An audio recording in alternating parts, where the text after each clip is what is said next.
Well, good afternoon, everybody. Just turned afternoon here.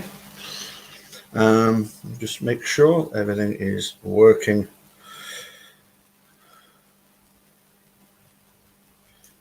just as it should.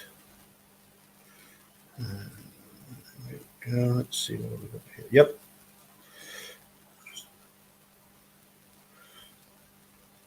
Yep. Okay, that seems to be fine.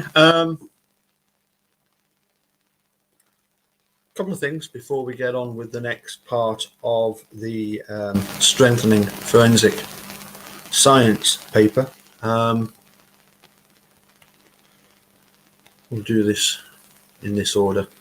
First of all, I noticed one or two people having the same problem as I encounter myself quite regularly, and that is that I get notifications of other videos by other YouTubers, sometimes hours later, sometimes days later. Hi, Maz.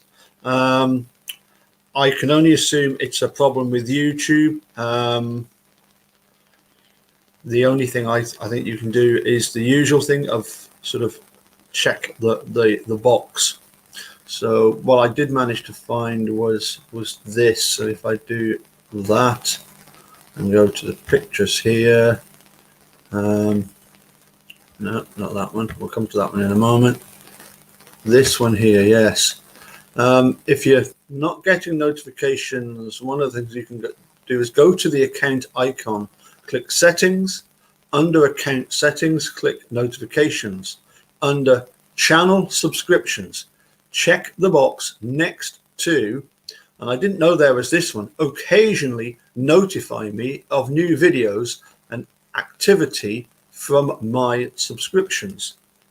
So obviously, people subscribe to channels, they then click on the notifications, but it's an occasional thing.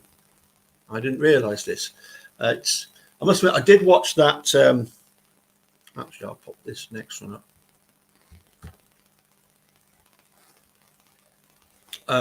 Jerry Buting on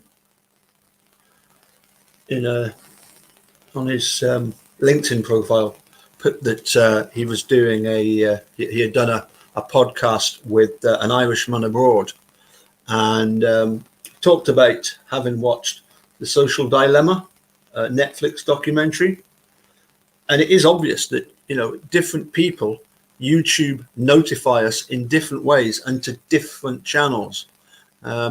When I get, for example, adverts at the start of the videos, I would say 90% of them are music related. They know exactly what stuff to alert me to. So anyway, talking about Jerry, just make this a little bit quicker, bit bigger.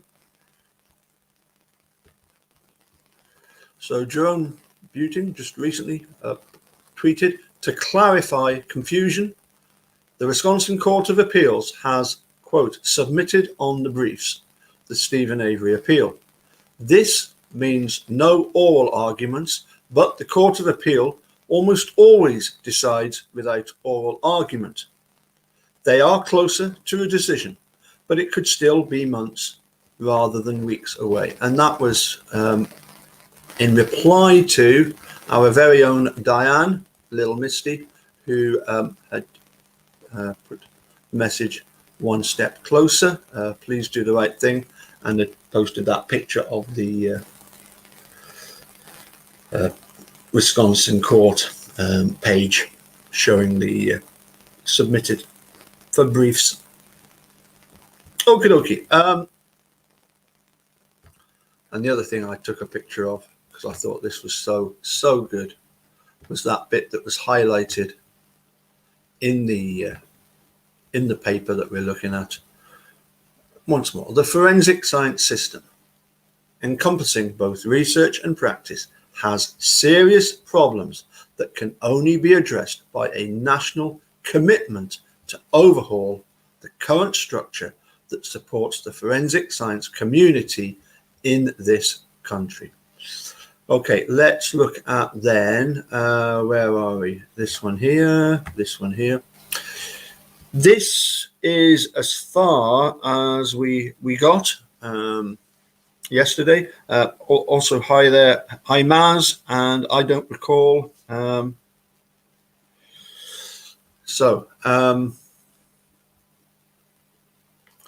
Let's do this a little bit. The term forensic science encompasses a broad range of forensic disciplines, each with its own set of technologies and practices. In other words, there is wide variability across forensic science disciplines with regard to techniques, methodologies, reliability, types and numbers of potential errors, research, general acceptability, and published material.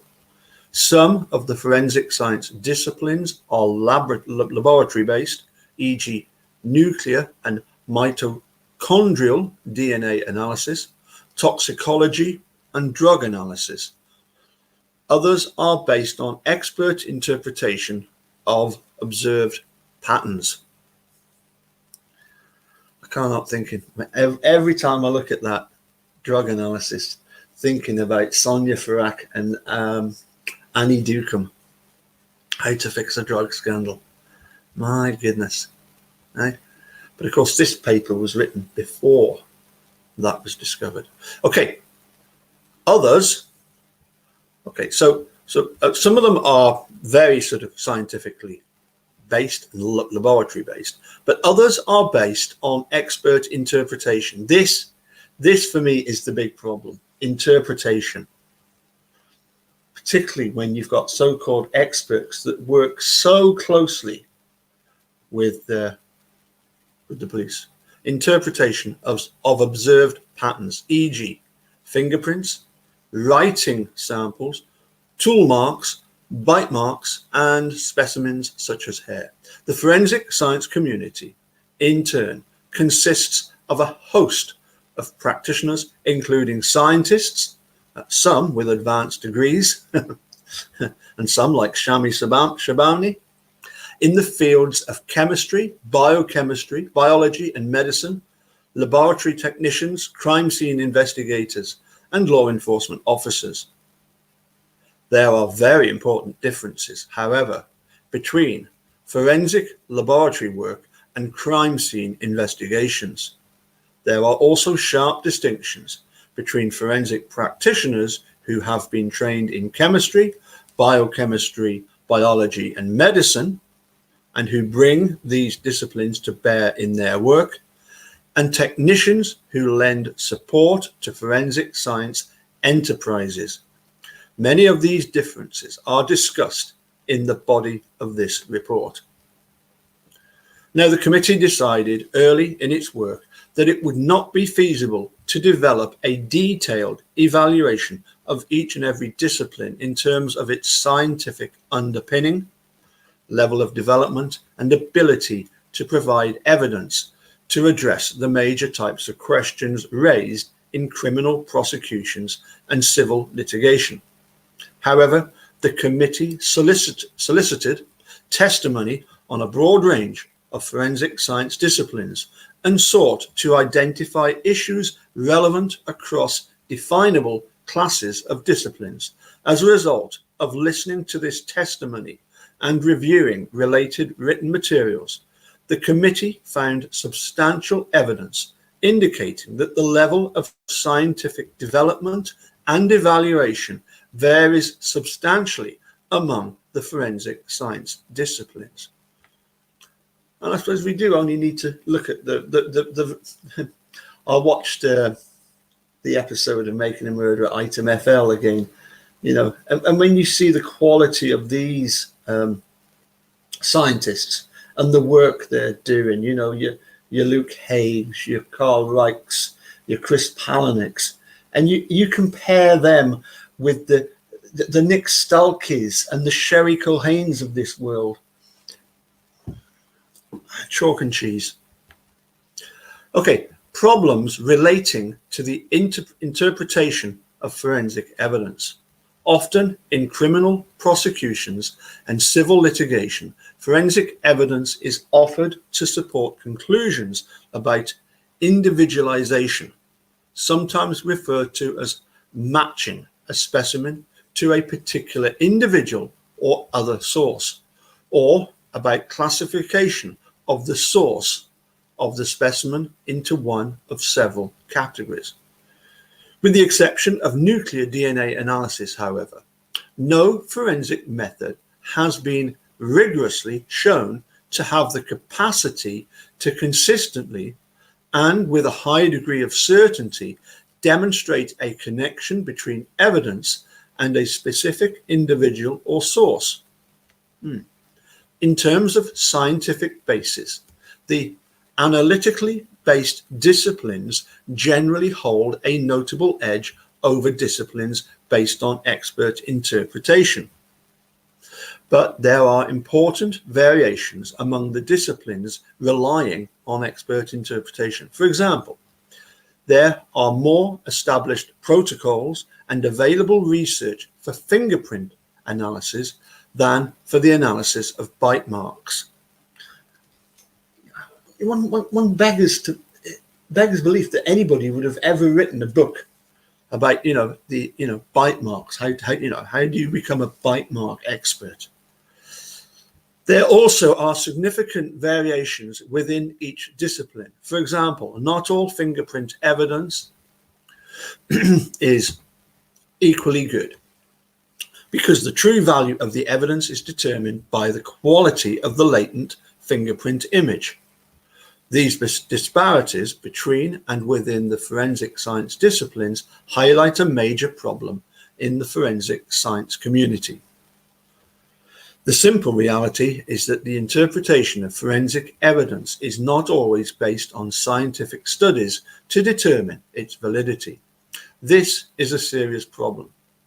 Although research has been done in some disciplines, there is a notable dearth of peer-reviewed, published studies establishing the scientific basis and validity of many forensic methods.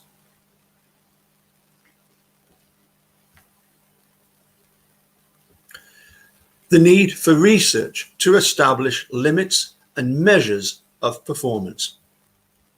In evaluating the accuracy of a forensic analysis, it is crucial to clarify the type of question the analysis is called on to address.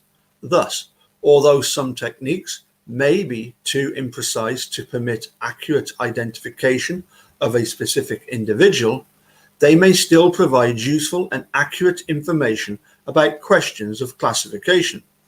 For example, microscopic hair analysis may provide reliable evidence on some characteristics of the individual from which the specimen was taken, but it may not be able to reliably match the specimen with a specific individual.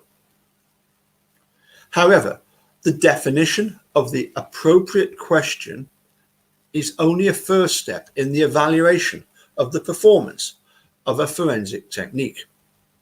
A body of research is required to establish the limits and measures of performance and to address the impact of sources of variability and potential bias.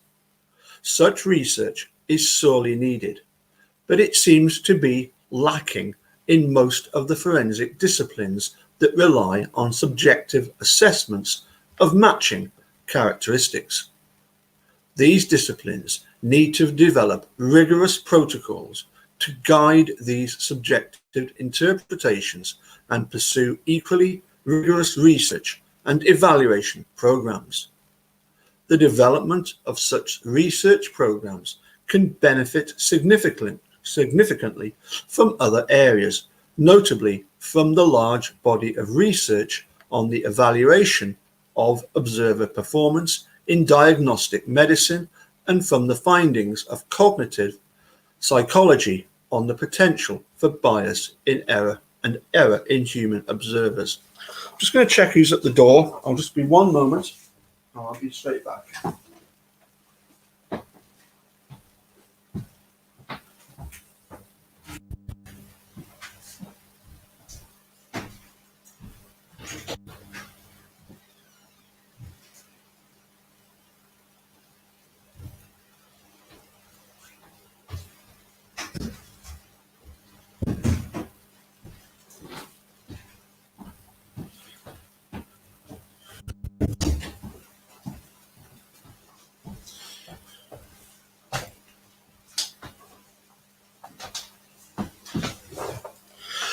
Apologies for that. For most of us, Christmas is the 25th of December. But for some people in this household, it's every day. There's always parcels arriving. And they're never for me. Well, rarely for me. Okay, sometimes. Okay, half of them are probably for me, at least. But anyway, carrying on. Yep, we need to go to the next page down. Okay, so the admission of forensic science evidence in litigation. Forensic science experts and evidence are used routinely in the service of the criminal, I'm not going to say that word, in the criminal legal system. DNA testing may be used to determine whether sperm found on a rape victim came from an accused party. A latent fingerprint found on a gun may be used to determine whether a defendant handled the weapon. Drug analysis may be used to determine whether pills found in a person's possession were illicit, unless you live in certain parts of Massachusetts, where, as I say, Sonia Farak and Annie Ducombe were the experts. Okay, and an autopsy may be used to determine the cause and manner of death of a murder victim. In order for qualified forensic science experts to testify competently about forensic evidence, they must first find the evidence in a usable state and properly preserve it. A latent fingerprint that is badly smudged when found cannot be usefully saved, analyzed, or explained. An inadequate drug sample may be insufficient to allow for proper analysis. Sherry, if you're watching, this next paragraph sentence is for you. And DNA tests performed on a contaminated or otherwise compromised sample cannot be used reliably to identify or eliminate an individual as the perpetrator of a crime. Okay? These are important matters, Sherry, involving the proper processing of forensic evidence. The law's greatest dilemma in its heavy reliance on forensic evidence, however, concerns the question of whether and to what extent there is science in any given forensic science discipline. Two very important questions should underlie the law's admission of and reliance upon forensic evidence in criminal trials. One, the extent to which a particular forensic discipline is founded on a reliable scientific methodology that gives it the capacity to accurately analyze evidence and report findings. And two, the extent to which practitioners in a particular forensic discipline rely on human interpretation that could be tainted by error, the threat of bias, or the absence of sound operational procedures and robust performance standards. These questions are significant. Thus, it matters a great deal whether an expert is qualified to testify about forensic evidence and whether the evidence is sufficiently reliable to merit a fact finder's reliance on the truth that it purports to support. Unfortunately, these important questions do not always produce satisfactory answers in judicial decisions pertaining to the admissibility of forensic science evidence proffered in criminal trials. So, mentioned in that review of Blind Injustice was the Dawbert.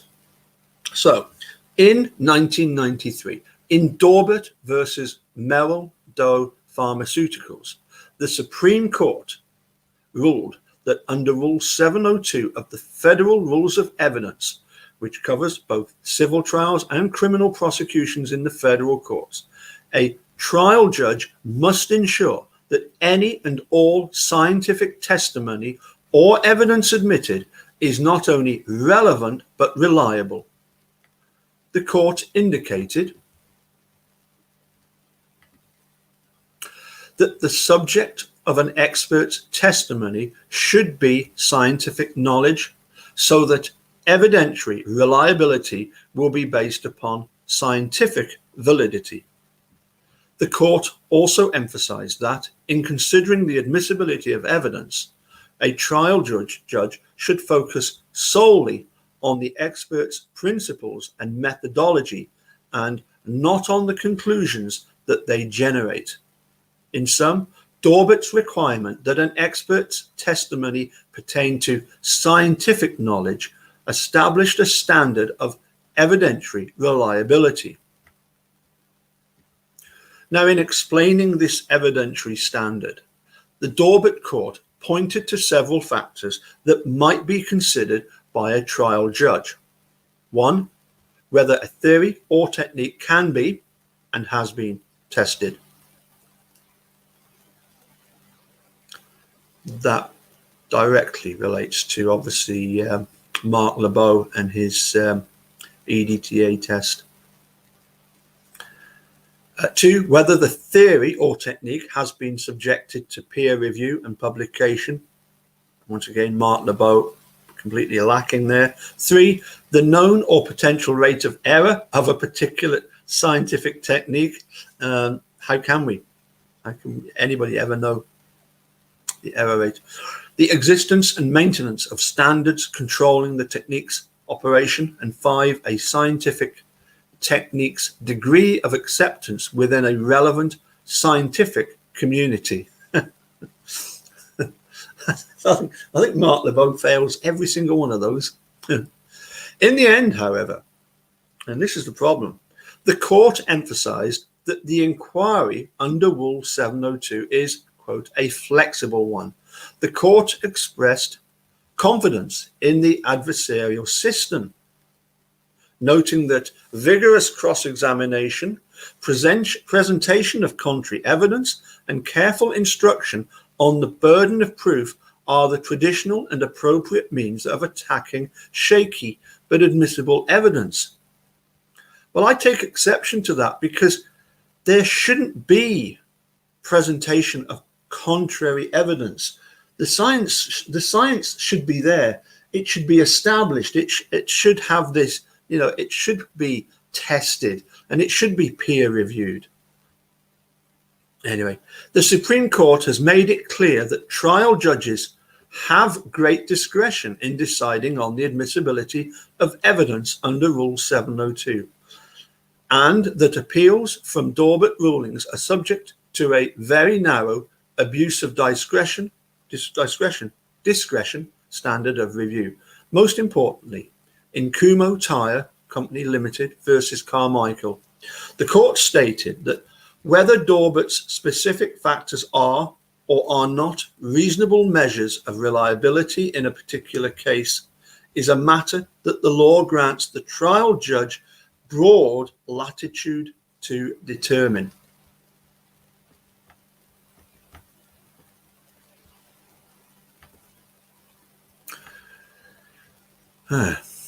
Dorbert and its progeny have engendered confusion and controversy.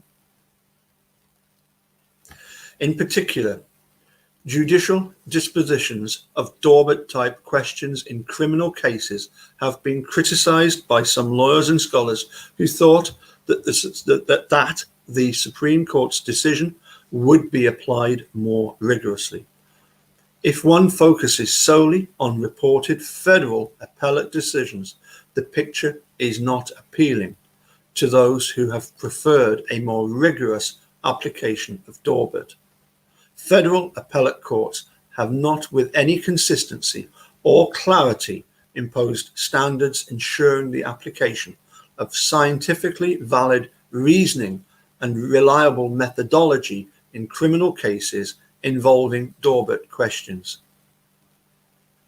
This is not really surprising, however. The Supreme Court itself described the Dorbert standard as flexible. This means that, beyond questions of relevance, Dorbert offers a and offers appellate courts no clear substantive standard by which to review decisions by trial courts. As a result, trial judges exercise great discretion in deciding whether to admit or exclude expert testimony, and their judgments are subject only to a higher deferential abuse of discretion standard of review. Although it is difficult to get a clear picture of how trial courts handle Daubert challenges, because many evidentiary rulings are issued without a published opinion and without an appeal, the vast majority of the reported opinions in criminal cases indicate that trial judges rarely exclude or restrict expert testimony offered by prosecutors. Most reported opinions also indicate that appellate courts routinely deny appeals contesting trial court decisions admitting forensic evidence against criminal defendants. But the reported opinions do not offer in any way a complete sample of federal trial court dispositions of Daubert-type questions in criminal cases. The situation appears to be very different in civil cases.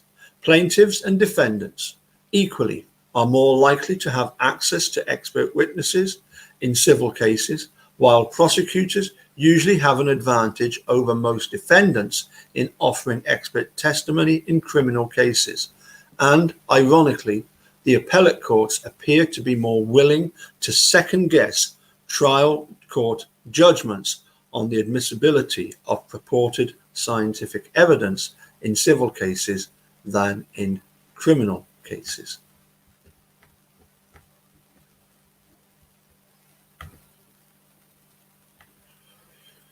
Prophetically,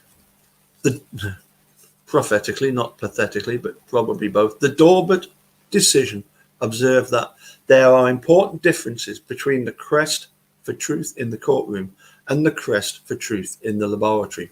Scientific conclusions are subject to perpetual revision. Law, on the other hand, must resolve disputes finally and quickly. But because accused parties in criminal cases are convicted on the basis of testimony from forensic science experts, much depends upon whether the evidence offered is reliable. Furthermore, in addition to protecting innocent persons from being convicted of crimes that they did not commit, we are also seeking to protect society from persons who have committed criminal acts. Law enforcement officials and the members of society they serve need to be assured that forensic techniques are reliable. Therefore, we must limit the risk of having the reliability of certain forensic science methodologies judicially certified before the techniques have been properly studied and their accuracy verified by the forensic science community. There is no evident reason why rigorous systematic research would be infeasible. However, some courts appear to be loath to insist on such research as a condition to admitting forensic science evidence in criminal cases, perhaps because to do so would likely demand more by way of validation than the disciplines can presently offer. The adversarial process relating to the admission and exclusion of scientific evidence is not suited to the task of finding scientific truth. The judicial system is encumbered by, among other things, judges and lawyers who generally lack the scientific expertise necessary to comprehend and evaluate forensic evidence in an informed manner.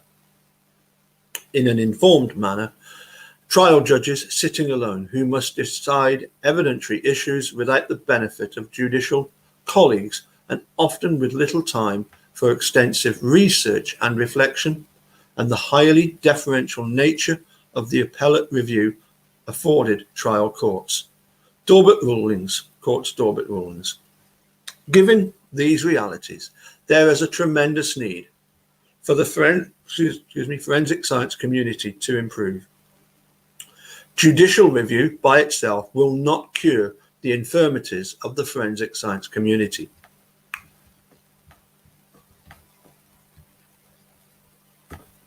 The development of scientific research, training, technology, and databases associated with DNA analysis have resulted from substantial and steady federal support for both academic research and programs employing techniques for DNA analysis.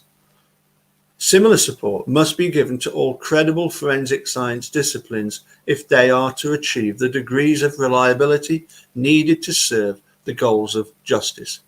With more and better educational programs, accredited laboratories, certified forensic practitioners, sound operational principles and procedures, and serious research to establish the limits and measures of performance in each discipline, forensic science experts will be better able to analyze evidence and coherently report their findings in the courts. The current situation, however, is seriously wanting, both because of the limitations of the judicial system and because of the many problems faced by the forensic science community.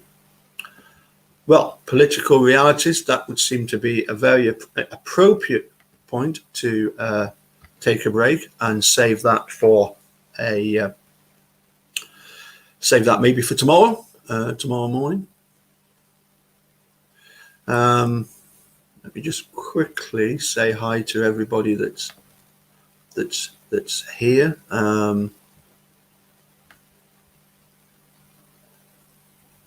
So yeah, hi Maz and I don't Gall and Alice, hi, and Anthony, TTM fangirl, yes, and Paul Ward, hi there, and Maz, so. Alice, excellent.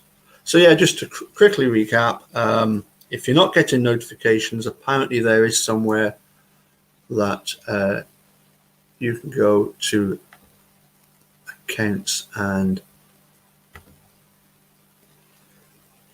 see that.